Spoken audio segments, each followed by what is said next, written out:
বিশালগড়ের জমি মাফিয়া ননীগোপালের প্রকাশ্য দিবালোকে গুন্ডা বাহিনী নিয়ে এক মহিলার জমি দখল করার চেষ্টা, এ নিয়ে তীব্র হাঙ্গামা সৃষ্টি হয়। পরে পুলিশ গিয়ে পরিস্থিতি নিয়ন্ত্রণে আনে।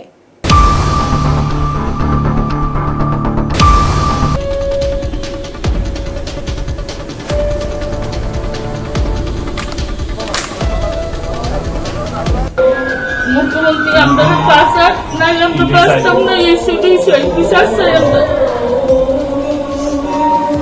আমরা গরিব মানুষ, আমরা টাকার জন্য নাই, যার টাকা আছে টাকা দিয়ে অনেক কিছু করতেছে। ননীগোপালের অত্যাচারে বাড়ির খাওয়ানোর মতন যোগ্যতা না, কোন সময় জানি আইয়া বাইরে লান্ডারে আমরা এই যোগ্য যাচ্ছি না।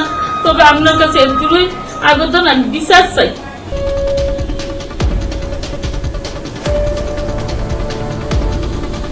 বিশালগড়ের জমি মাফিয়া ননীগোপাল দেবনাথ আবারও গৌরী দেবী নামে এক অসহায় মহিলার পরিবারের জমি দখল করতে সক্রিয়।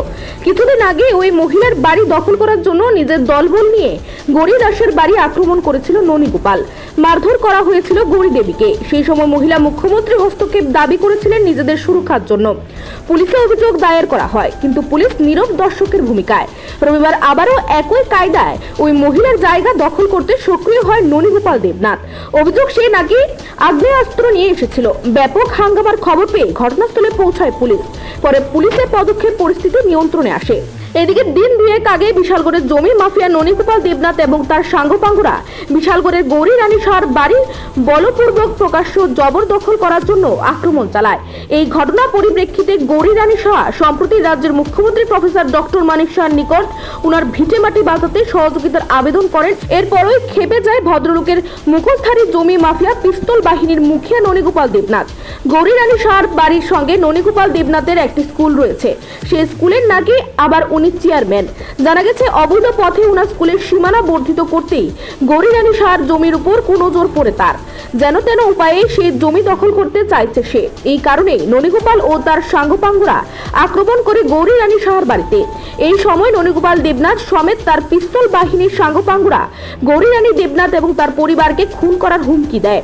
ঘটনার খবর পেয়ে স্থানীয় প্রভাবশালী বিজেপির নেতৃত্বরা এগিয়ে আসলে সেই নেতৃত্বদের তুচ্ছ তাচ্ছিল্য করে এবং গালিগালাজ করে। ননীগোপালের দাবি সে প্রচুর টাকার মালিক এবং টাকার কাছে বর্তমান সময়ে সবাই বিক্রি হয়, তাই ননীগোপাল দেবনাথের কেউ কিছু করতে পারবে না। তবে হাঙ্গামা হচ্ছে এই খবর পেয়ে ঘটনাস্থলে আসে বিশালগড় থানার পুলিশ। দীর্ঘ সময় চেষ্টার পর পরিস্থিতি নিয়ন্ত্রণে আসলেও ননীগোপাল দেবনাথ গৌরী রানী সাহার পাশাপাশি পুলিশকেও দেখে নেওয়ার হুমকি দেন। নিজের ভিটেমাটির রক্ষার্থে গৌরী রানী সাহা আপ্রাণ চেষ্টা করেন, গড়ে তোলেন প্রতিবাদ।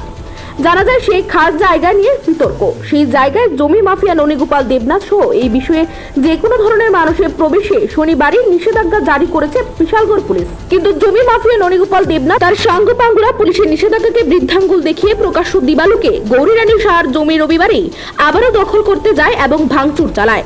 এখন দেখার বিষয়, গৌরী রানী সাহার মতো অসহায় পরিবারের ভিটেমাটি রক্ষার্থে রাজ্যের মুখ্যমন্ত্রী প্রফেসর ডক্টর মানিক সাহার পুলিশ ননীগোপাল দেবনাথের মতো মুখোশধারী জমি মাফিয়ার বিরুদ্ধে কি ব্যবস্থা গ্রহণ করে। নিজস্ব প্রতিনিধি রিপোর্ট, এশিয়ান টাইমস।